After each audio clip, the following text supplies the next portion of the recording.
नमस्कार बच्चों, मैं doctor Anita Kavadia, associate professor history, government Meera girls college Udaipur. आज बच्चों हम बीए पार्ट 3 पेपर फर्स्ट इसके अंतर्गत आज हमारा टॉपिक है इम्पैक्ट ऑफ पॉलिटिकल अवेकिंग इन राजस्थान। राजस्थान में राजनीतिक जनजागृति, इस विषय पर आज हम चर्चा करेंगे। सबसे पहले तो हम इसकी पृष्ठभूमि देखेंगे और उसके बाद राजस्थान में राजनीतिक जनजागृति के कारण क्या रहे हैं, इस पर हम आगे विस्तार से बताएंगे। तो जहाँ तक पृष्ठभूमि की बात है, मुग़ल सत्ता 1707 में औरंगजेब की मृत्यु के साथ ही कमज़ोर होने से फिर मराठा और राजस्थान आक्रमण के केंद्र बन गए थे। मराठों के साथ पिंडारी ने भी राजस्थान में लूट खसोट शुरू कर दी थी। मराठों और पिंडारियों की लूट खसोट, उनके आक्रमण से इतना ज़्यादा यहाँ पर भय का माहौल बन गया था कि राजपूत शासकों को ब्रिटिश संरक्षण के लिए तैयार होना पड़ा। ब्रिटिश कंपनी सरकार ने भी राजपूत शासकों का मराठों और पिंडारियों की लूट और आक्रमणों से बचाना चाहा, लेकिन उस आक्रमण से तो इन्होंने बचा लिया, परंतु इनका आर्थिक शोषण प्रारंभ कर दिया। अंग्रेज़ों ने इनके आंतरिक प्रशासन में हस्तक्षेप शुरू कर दिया और उसके कारण वे अब ब्रिटिश सरकार पर निर्भर रहने लगे थे।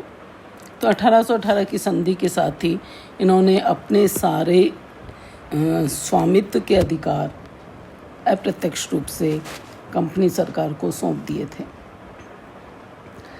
उसका परिणाम स्वरूप हम देख रहे हैं कि 1857 का यहाँ पर भी विप्लव का प्रभाव पड़ा और 1857 के विप्लव में राजपूत शासक अंग्रेज़ों के सहायक और समर्थक बने रहे और उसके पीछे कारण ये था कि मराठों ने इनकी आर्थिक स्थिति इतनी दयनीय बना दी थी कि वे अपने सैनिक शक्ति को पुनः प्रबल नहीं बना सके।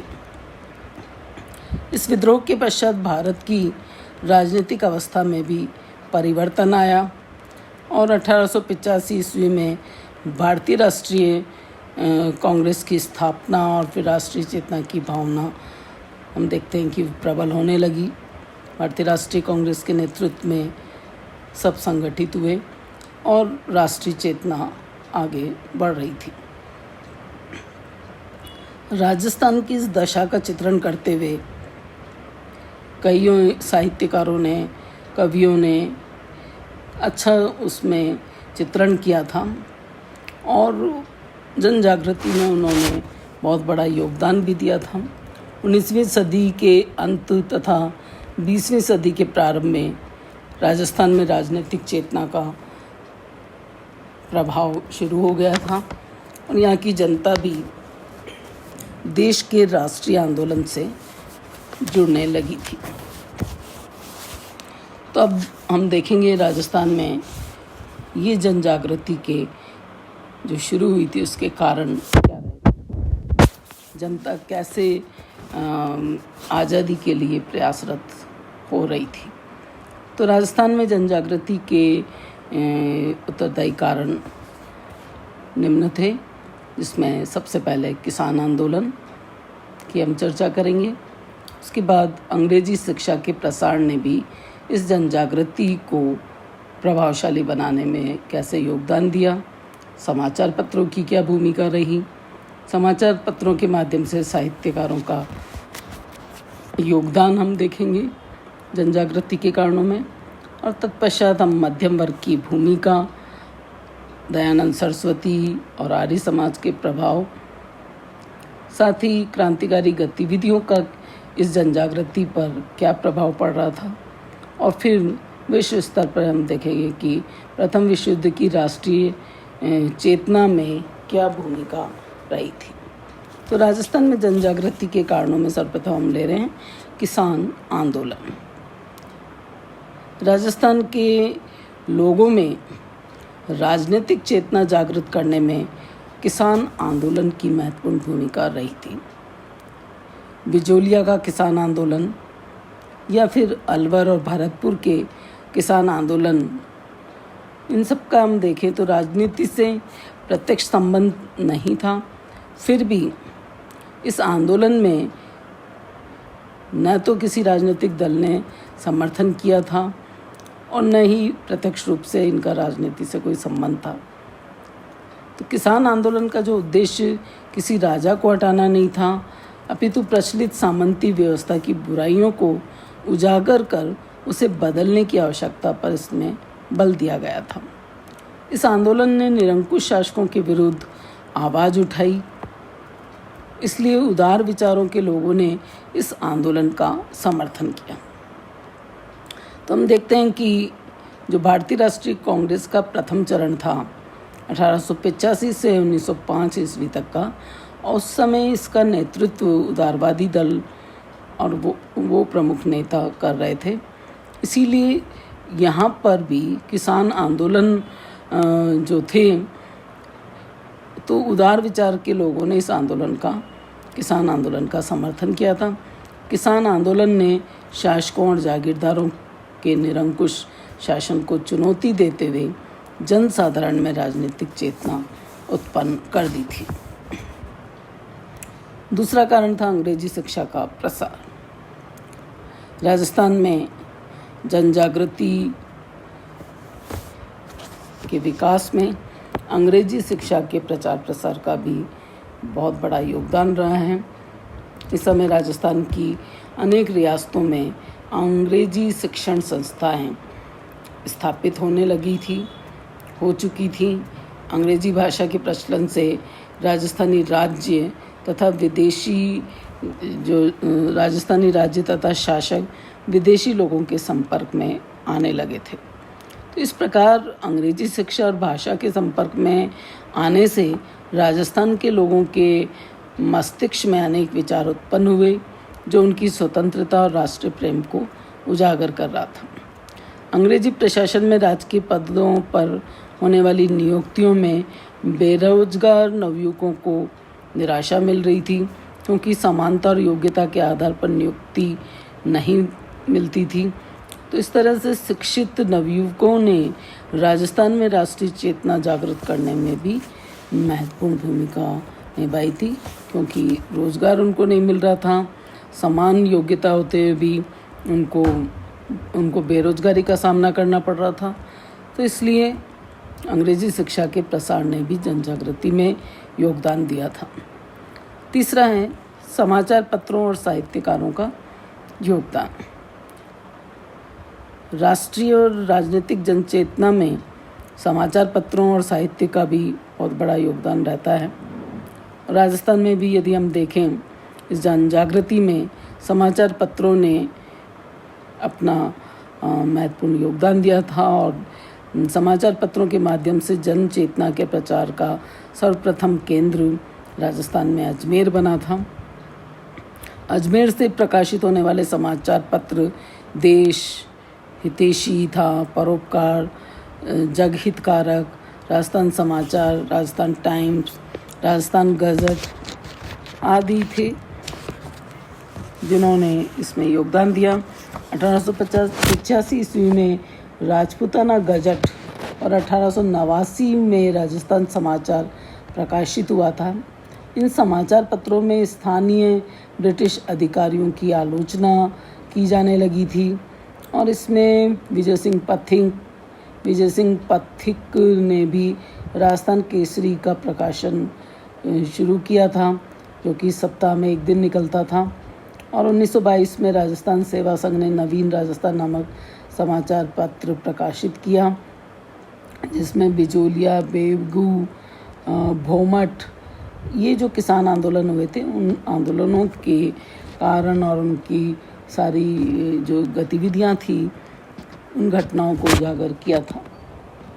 तो इस तरह इन समाचार पत्रों ने अपनी लेखनी के माध्यम से ब्रिटिश सरकार की दोषपूर्ण शासन प्रणाली और छल कपटपूर्ण शासन प्रणाली को उजागर किया था। साथ ही राजस्थान के जो शासक थे उनके बढ़ते अत्याचार और उनके विलासी जीवन उसको भी और उनकी निष्क्रियता को भी लोगों के सामने प्रस्तुत किया था।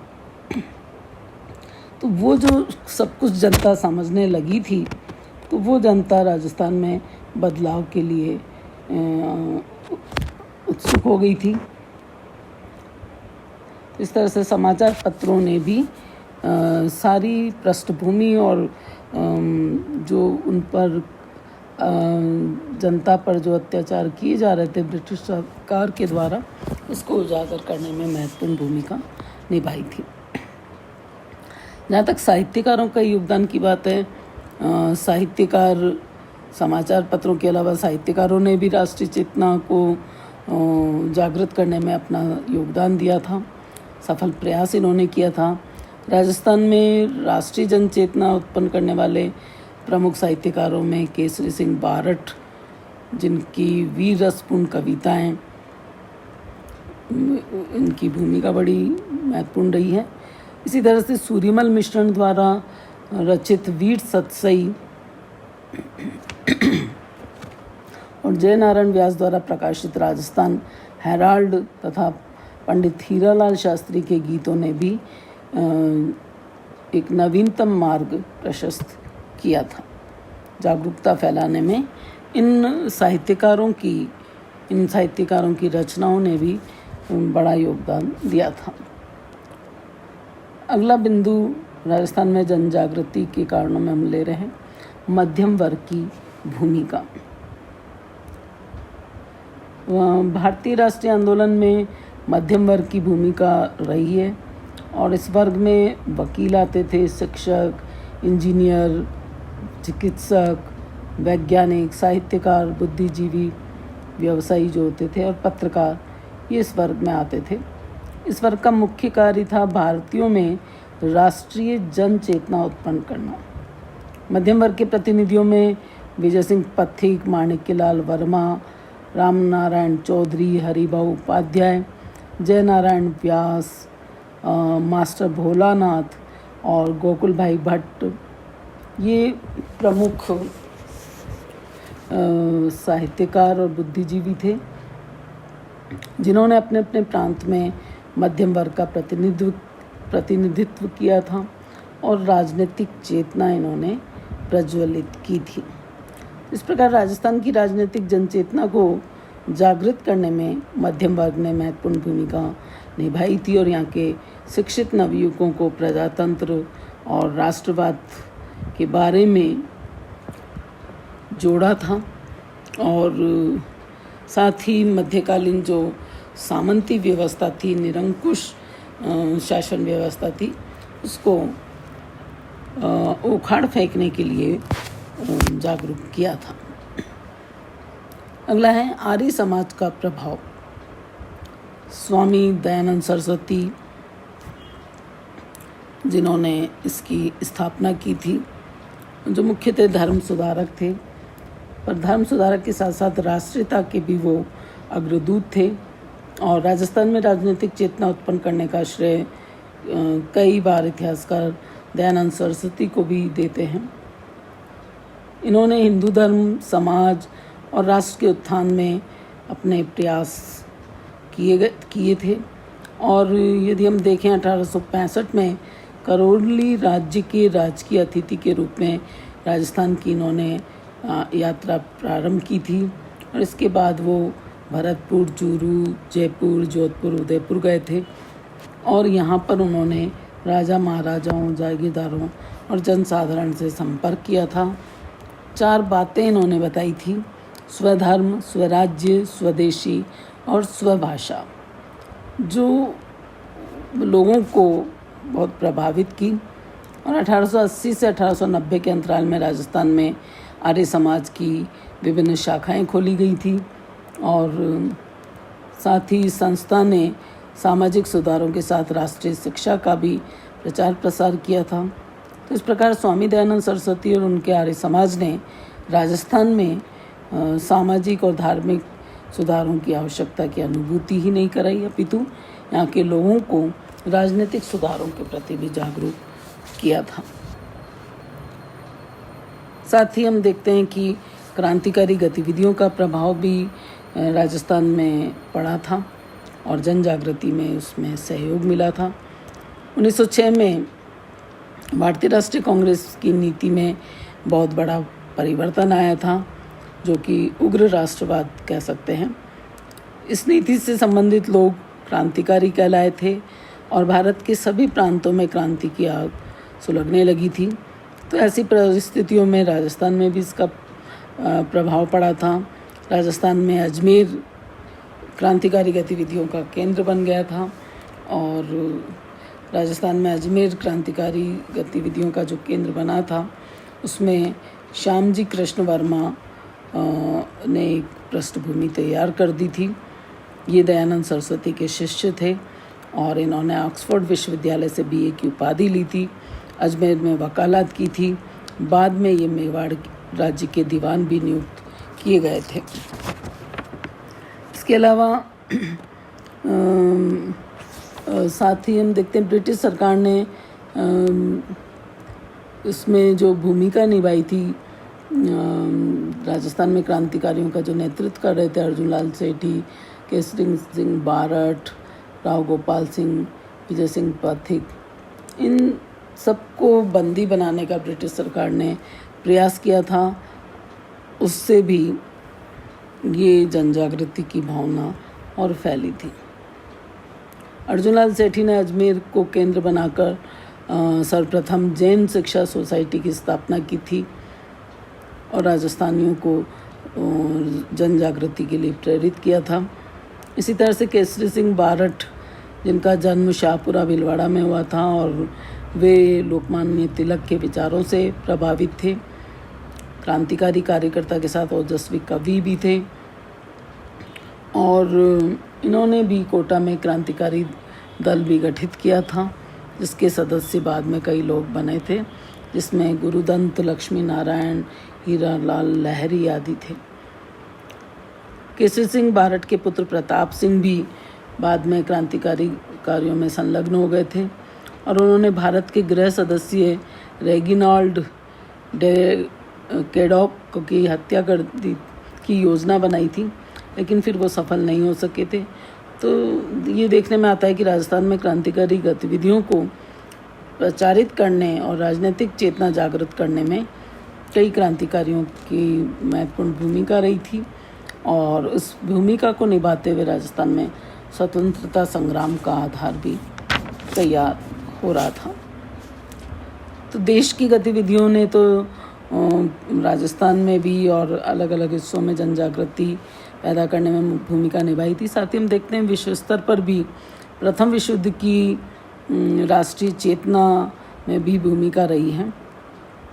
तो राजस्थान के जो राजपूत नरेशों ने प्रथम विश्व युद्ध में ब्रिटिश सरकार को सैनिक और आर्थिक सहायता दी थी, उसमें बीकानेर नरेश गंगा सिंह ने सबसे पहले ब्रिटिश सेना में अपने सैनिकों को इंग्लैंड भेजा था। बाद में उनका अनुकरण करते हुए किशनगढ़, भरतपुर, जयपुर, धौलपुर, डूंगरपुर, झालावाड़, करौली, कोटा, बूंदी, जैसलमेर, यहाँ के शासकों ने भी ब्रिटिश सरकार के प्रति अपनी स्वामी भक्ति का परिचय दिया था और इस युद्ध में हजारों राजस्थान के सैनिकों ने अंग्रेजों की सुरक्षा के लिए अपने प्राणों को बलिदान कर दिया था।